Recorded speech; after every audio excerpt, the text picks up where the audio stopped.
A lot of things have been a fucking mess. Not just the economy in its fucking self, but the fucking coronavirus has also been a fucking mess. The next round of economic stimulus has now emerged from Congress as sausage factory, with more rescue efforts inevitably to follow. Hats off to the Congress for moving quickly, particularly in passing the gargantuan $2.2 trillion package late last month. But even amid a crumbling economy, we need more attention to the details, less rough justice and fewer special interest pleadings, and more effective administration.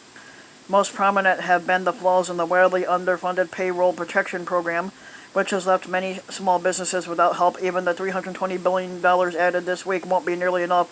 An additional $400 billion or more is likely to be needed.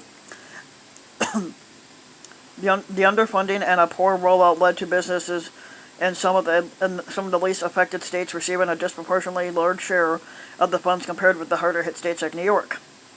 Meanwhile, loopholes in the legislation are allowing millions of dollars in aid from the program to flow to undeserving public companies and others with deep-pocketed shareholders. Huge restaurant groups and hotels managed by large chains also qualify, as long as individual locations employ fewer than 500 workers.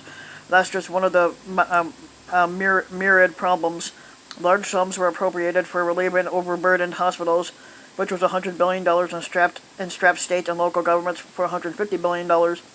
But the money for states and localities was divided up on a per capita basis, and the initial $30 billion of aid for hospitals was allocated based on Medicare and reimbursements, both in lieu of directing the funds to where the virus was hit hardest, and that makes no sense at all. Then there are the airlines, having led the Automobile Industry Rescue Task Force under then-President Barack Obama. I can understand the need for government help to keep planes flying, but I can't understand why the airlines have been allocated an initial $25 billion of grants and loans, mostly the former, and another $25 billion in loans still to be negotiated to accomplish this feat. Yes, the money will require recipients to keep paying their employees, but that's special treatment.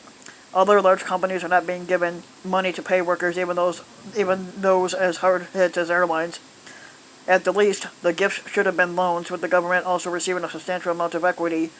The Treasury will receive a relatively small ownership position as part of the loans that have been negotiated.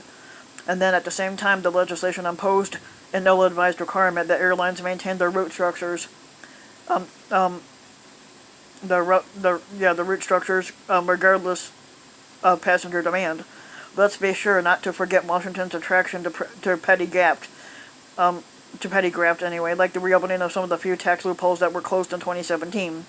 Recently, for example, the Congressional Budget Office found that 3 tax provisions easing limitations on how business losses may be utilized will cost an estimated $154 billion of revenue this year alone. About 82% of that will go to 43,000 Americans earning more than $1 million annually, many of them hedge fund managers and real estate moguls. Isn't 45 considered one of these? Then there's the $25 million for the John F. Kennedy Center for the Performing Arts, the only such cultural institution specified to be a named recipient. Washington likes to take care of its own. Some of the goodies, had little to do with the current crisis.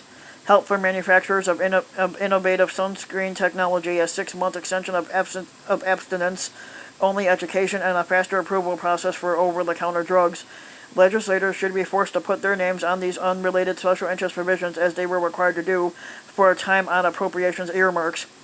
As for individuals, the addition from the Treasury of $600 per week for up to 4 months to unemployment checks was an unusually generous gesture for the average worker, but perhaps too generous for some.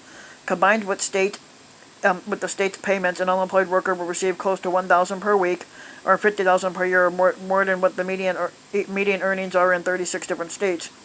That may slow some lower paid unemployment from returning to work until the program ends on July 31st, if it's not extended. More rescue programs are inevitable. For example, the Small Business Payroll Protection Program is still too small and covers only 8 weeks of payroll, a far shorter time period than the likely period of high unemployment. In addition, with the economy in a deep recession, long-term initiatives like the long-awaited infrastructure program are needed to reduce the high unemployment and restore economic growth. Congress and the administration need to do a better job with both design and administration.